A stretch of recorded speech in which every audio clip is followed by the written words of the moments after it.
If you've been watching my channel for any amount of time, then you know I absolutely love the first Scream movie. But it turns out that some people don't like the first Scream movie. In fact, some people hate it. No, I'm just as shocked as you are. I mean, I had no idea anyone would hate such a masterpiece of a film. So today we are going to be reading some of the most ridiculous and hilarious Scream 1 through 6 reviews on Rotten Tomatoes.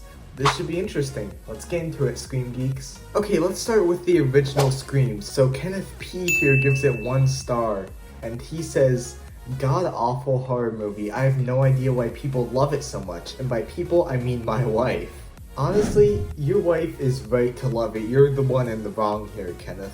MSHM says, like beating a dead horse. I don't exactly know what that means. Let me look up what that means. To beat a dead horse means to waste energy on a lost cause or situation that cannot be changed. What? The OG Scream was not a waste of energy, it was a masterpiece. This person, who's also anonymous, gives it 1 star, and he says this movie kept me awake at night thinking of stabbing people. Okay, well, I think we might have found a potential real-life serial killer leaving a review on a Scream movie. I'm sorry that this movie did that to you, my man. Maybe you shouldn't watch slasher movies if it gives you those thoughts. Now to move on to the Scream 2 reviews. NW says, just a boring movie and you can guess everything that's going to happen, just not fun or a good film.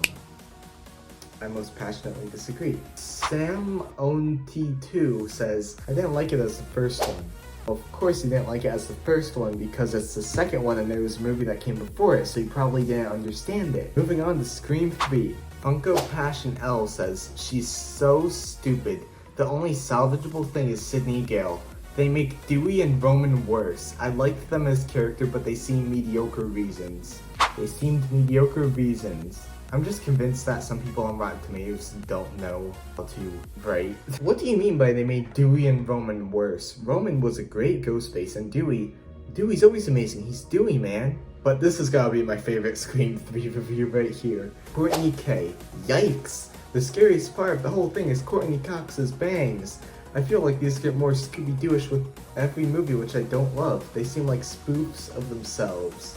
Well, after Scream 3, the movies get a lot darker. Also, yes, I can agree with Courtney Cox's bangs. That was definitely the scariest thing of the whole movie. Now, moving on to Scream 4. Movie L gives it 2 stars and says, sorry, but this was my least favorite Scream movie. The killers were so annoying. Kills are pretty good though. Robbie was the only good character. Sad he died.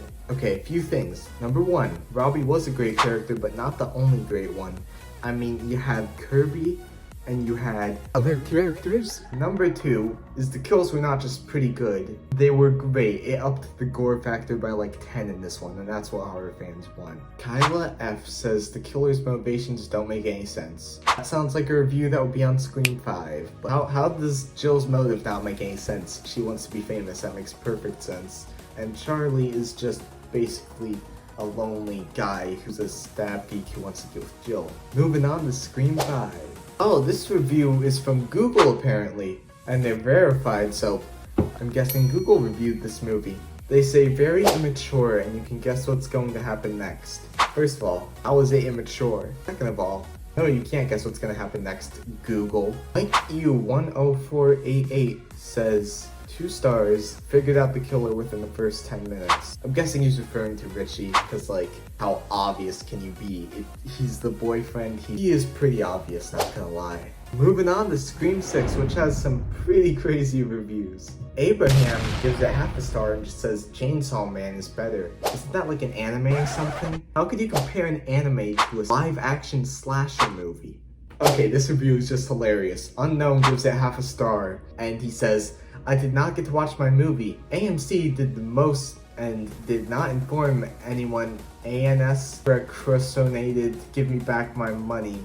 I think that's meant to say procrastinated. Do not recommend going there unless you're 18 or older, and I would have rather gone to a movie tavern. So basically, I think this person's trying to say he tried to get into the movie, and he was like a minor, and they wouldn't let him because he didn't have like a parent or guardian. And I feel your pain, man. I had to wait until Scream 6 came out on digital to watch. So I'm looking at like a bunch of 1-star Scream 6 reviews here, And like 90% of the 1-star reviews are people saying they weren't able to get into the theater, so how can you have an opinion on the movie if you haven't even seen it?